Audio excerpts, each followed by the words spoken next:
Mapagpalang araw po sa lahat ng mga manonood, lalong-lalo na po sa ating mga SSS members at pensioners.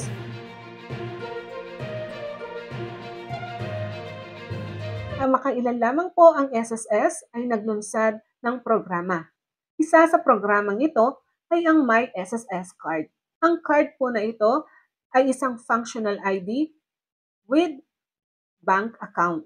Ibig pong sabihin, ang card na ito ay magsisilbing as your valid ID, as a proof of identity. Pwede din siyang magamit as an ATM. Kagaya po ng function ng mga ATM na nakukuha natin sa mga bangko. Maraming nagko-comment sa ibaba kung ano daw ang requirement sa pagkuha ng ID na ito. Pwede na bang pumunta sa SSS branch para makakuha ng ID? Hanggang sa ngayon po, ang SSS ay wala pa pong announcement para dito kung ano ang mga requirements at kailan pwedeng pumunta sa SSS para makapag-apply ng ID na ito.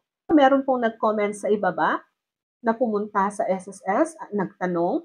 Sabi po niya, as of now po, ang ID ay hindi pa po available. Kung magiging available po ang My SSS card, i-announce po mismo ng SSS sa kanilang official Facebook page o sa official social media platform ng SSS, i-announce po doon. Hintayin po natin ang announcement ng SSS bago po kayo pumunta sa mismong SSS branch para hindi po sayang ang effort ninyo, pamasahe at time.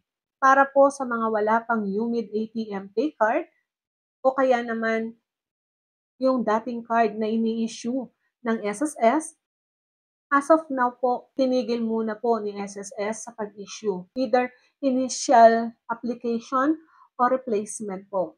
Yan lamang po ang ating balita para sa ngayong araw na ito. Have a nice day and God bless us all. Ito po ang inyong lingkod, Pro Information Hub.